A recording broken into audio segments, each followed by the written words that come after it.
See, the nice thing about having a beard is your nose hairs can mix with your mustache and no one knows. No one knows? Hello everybody and welcome to Wednesday Wisdom. We are on location today here at the beautiful Waterfall Canyon.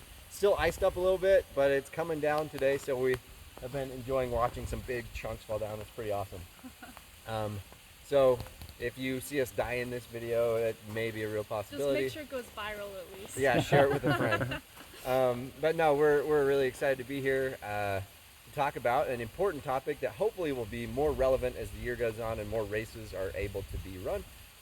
Talking about the transition from your base training phase into your peak training phase. So a really important transition because this is where a lot of the work gets done in preparing you to really do well at your race. And so, Melody, help us define like the base building phase versus peak phase. What are the key elements? So base phase is you're building your aerobic base. You're basically getting lots of time on your feet, you're getting lots of miles in, versus peak phase, you're specifically training for your specific event. So We're good. let's not Yeah, get, that's awesome. let's not die today. So peak phase is a lot more specific, it's a lot more intense, a little bit more time consuming, whereas base phase is you're just building your foundation to prepare yourself for peak phase. Right. So much of base phase is like just getting time on your feet, allowing your tendons, ligaments, everything to adapt to the amount of load and volume you want to get to.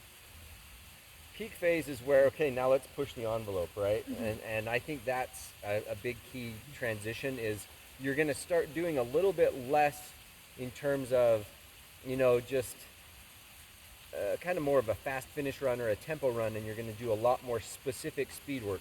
You're really going to start trying to build that top end speed.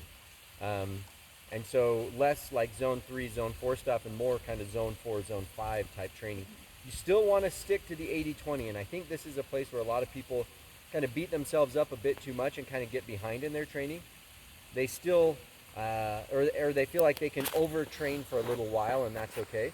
And really, we don't want to do that too much. We still want to stick to that 80-20. Just the 20 is going to be a lot more high intensity interval type work where you're really pushing that top end speed quite a bit more.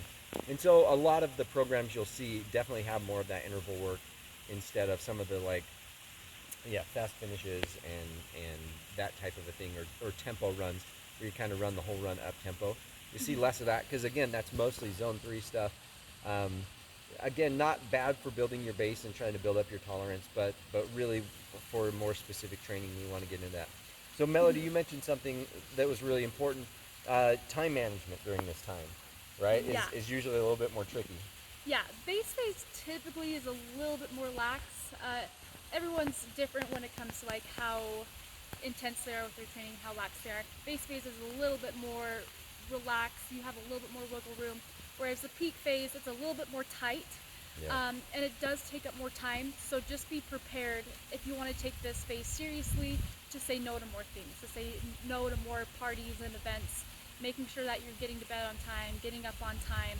Just know that these 12 weeks of training, you're just going to be a little bit tighter in your schedule to get everything in that you need to get in. Yeah, it's a little bit more structured, and a lot of people will do a lot more like 2-a-day type runs where they're running twice in the same day. So it is just time consuming. You're really trying to build up that volume, trying to build up that load, and really see what your body is capable of in preparation for your taper and then race day, right? And so the taper is kind of a whole nother topic altogether, but making sure that you taper smartly, but that you're not so depleted that it's going to take your entire taper to recover. You really don't want to be depleted all the time. I think that's a common misconception, that if you're always beat up and always depleted, your speed workouts that you're trying to do are not going to be quite as effective, right? As if you still stick to that 80-20, and then each one of your speed workouts is actually going to be a really quality speed workout where you really are able to run at the top end of your speed. And so just make sure that you get that balance in your life as well as you're training, so that you really can have quality workouts.